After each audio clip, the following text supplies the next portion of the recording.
Welcome. Sorry about that. It's good to be back. We are here with the Lonnie Walker, the fourth episode. Why Lonnie Walker should stay in BK. Please like, share, and subscribe, guys. Please smash the like button. Please follow me at all forms of social media at Gary at 3D Boxing Blog. I want to get into Lonnie Walker. Lonnie Walker is still an unsigned free agent. He played quality minutes and gave the Nets good offensive production in a limited role last year.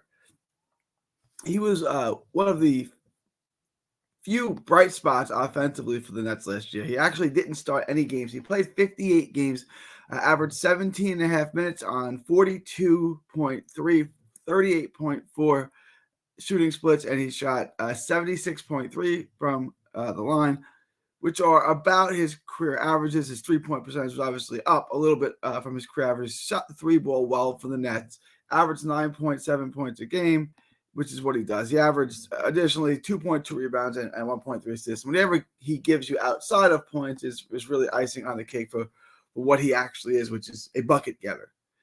He's a catch and shoot guy. He can create his own shot.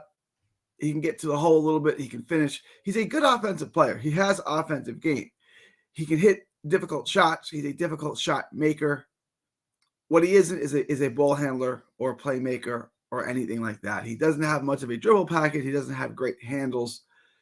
He's got decent speed, decent athleticism. He's got decent size. He's 6'4.5". He can play a 1 or a 2. I don't really like him playing a 1. He's basically a 2, so he's a 6'4" 2 who can make difficult shots. And the reason why he takes so many difficult shots is because he doesn't have the handle to make those easier shots. He's got a good step back.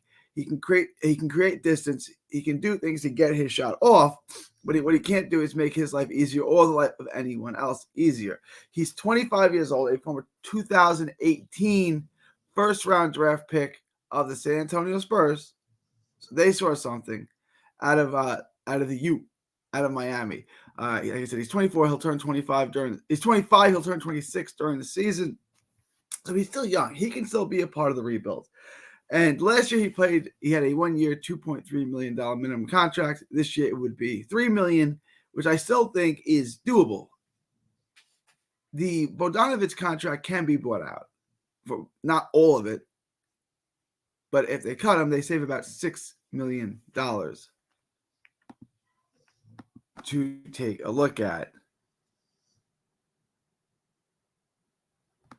There's Bogdanovic's contract, which is interesting. It's similar to Chris Paul. Bogdanovic is on a 2-year, $40 million contract in which $22 million is guaranteed. The remaining $17 million will be guaranteed in June 2024, which is just passed. We'll become an unrestricted free agent in 2025.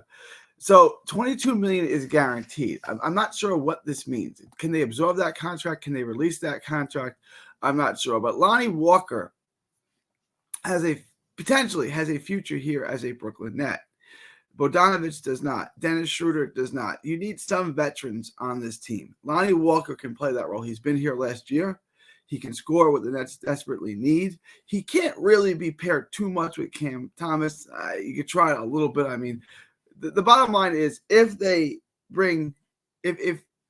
Lonnie Walker the fourth comes back, he's going to get minutes. They're going to find minutes for Lonnie Walker because he can score points, and the Nets are at a complete deficit. They are completely depleted for guys who can get buckets. He's one of the rare breeds of guys on this team that can get buckets. So keep that in mind.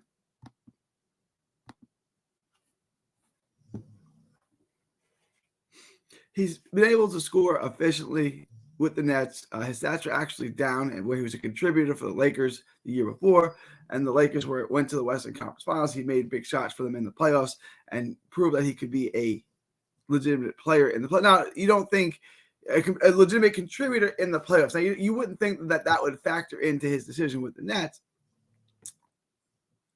but he's got a history here. He's been here. The fans like him. I think there's a strong argument for him to come back here. Like I said, 42.3% shooting, 38.4% from the floor, 52.8% effective field goal percentage. So it's fairly productive, and it's what the Nets need. He's also 25, meaning if he plays well, I'd like to bring him back. It's not breaking the bank. He's less money. He's drastically less money than Schroeder and Bogdanovic. And I think what you're looking at is you could trade Schroeder and you could buy out Bogdanovich and probably save some money there. I think playoff teams would rather have Bogdanovich for his height and experience than Lonnie Walker.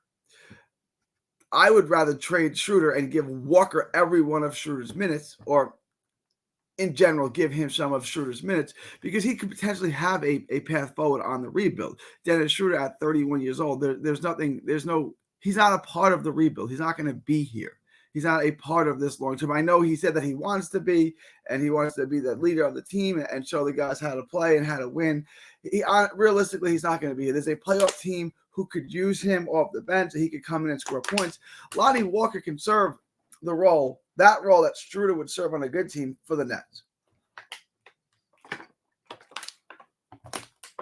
Schroeder doesn't offer you much defensively. He's probably a better ball handler and passer than Walker, but there's not a ton of difference between Schroeder and Walker. So why not just keep Walker and trade Schroeder's contract? I think that you can trade Schroeder's contract.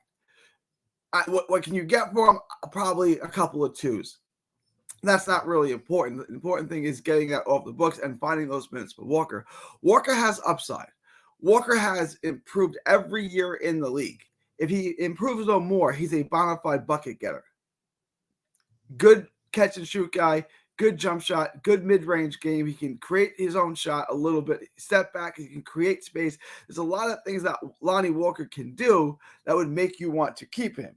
Now, obviously, he's a limited offense. He's limited to just offense, just scoring. There's not much else he can do, and you already have a guy like that in Cam Thomas. The issue is you don't have too many other guys that can do that, and you really don't have any other guys who are experienced who can do that. Cam Johnson, not really going to create his own shot. Dorian Finney-Smith, not really going to create his own shot. Dennis Schroeder's the other guy. But Killian Hayes is a guy the Nets want to get minutes to. And I don't hate that idea. Lonnie Walker has way more upside than Killian Hayes. And I don't dislike Killian Hayes. I did a video on Killian Hayes. I think that Killian Hayes can help this team as a ball handler. But you get to a point where Killian Hayes is such a bad offensive player. He's so bad offensively that you really don't even have to account for him as a scorer. And you can just let him shoot. And if he gets into the paint, then you can pick him up. But he's so bad offensively, you're at the point of diminishing returns. And that's the problem with him. With Lonnie Walker, again, he can't pass. He doesn't have the vision that Killian Hayes has, but he can score the ball himself. So when Cam comes out, you need to ask yourself this question. Cam's out of the game. So Cam's playing 35 minutes tonight. The 13 minutes that he's not on the court, who is getting me those points? Schroeder is now the only guy. Schroeder's no better at making his own shot than Walker is. Walker's 25 and makes a tiny fraction of what Schroeder does.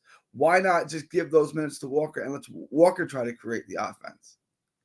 The Nets are in a bad spot offensively. That outside of Cam Thomas, they don't really have guys that can make their own shot. So that's something that Walker offers you. I think for a minimum $3 million deal, I think it's well worth bringing him in. The question is there a veteran team out there who will pay him? And does he want to go there? That's the question. He knows he has a role. He knows he has minutes. He knows he can contribute to this team. He can come in. He can average 10, 12 points a game if given the minutes, which I think he will. Last year, his minutes dropped. He played 23 minutes a game with the Lakers in 22-23. That dropped to 17. He averaged 11 points. That dropped to 9. But you can see he can consistently score points. If he plays 15 minutes a game, he's going to average 7, 8 points. If he plays 20 minutes a game, he's going to average 10. If he plays 25 minutes a game, he's probably going to average 13, 14 points for this team as a major part of their offense. They're going to have to create plays from. They're going to have to give him space to operate because they just don't have the pieces offensively. With the Nets, he can have a career season where he averages 12 points a game or more, which he's never done in his career. He can average 13, 14 points a game because he's going to get the shots. He's going to get the opportunity. He's going to have the ball in his hands if Schroeder is gone, which I think you can trade Schroeder. So that right there will up his value. And if he just goes from veteran team to veteran, if he goes to contending team to contending team, he's just going to be a $3 million minimum vet guy. That's all he's going to be because he's already been typecasted, and rightfully so, as a bucket scorer off the bench.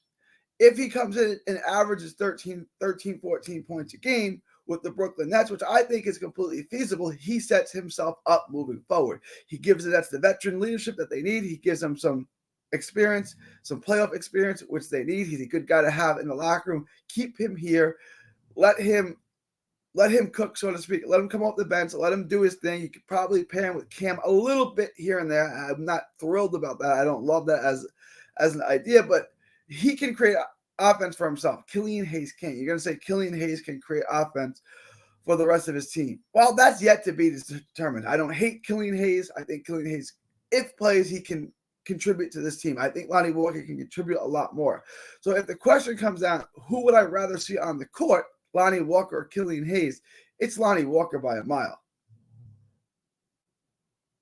Lonnie Walker can. I know that Lonnie Walker can put the ball in the hoop. I'm hoping Killian Hayes can find other guys to put the ball in the hoop, and they don't. My concern is that they don't account for him defensively, right? Like you can basically just let him do what he wants until he gets into the paint, and then close, and then pick him up. If that's the case, he's not going to create much offense because everyone else is going to be guarded, and they're just going to let him take mid-range shots or whatever he wants to do offensively because he's really no threat of putting the ball in the hoop. You don't have to account for him. That's how bad of a scorer he is. Ben Simmons is at least 6'10" and can put pressure on the rim. Killian Hayes at 6'5" and not particularly fast can't really do that. But that's why I would rather keep Lonnie Walker than Killian Hayes. Let me know what you guys think. Leave your thoughts. And remember, Killian Hayes' contract is an Exhibit 10 contract. They can cut him. They don't own anything. I think the preseason will be interesting. I think Lonnie Walker as a signing makes a lot of sense. I would like to see him back in Brooklyn. Don't know if that's going to happen, but let me know what you guys think. Leave your thoughts, comments below. Please like, share, and subscribe. Follow Nothing But Nets. Follow me on all forms of social media at 3D Boxing as well. From Texas to the world, thank you, and God bless.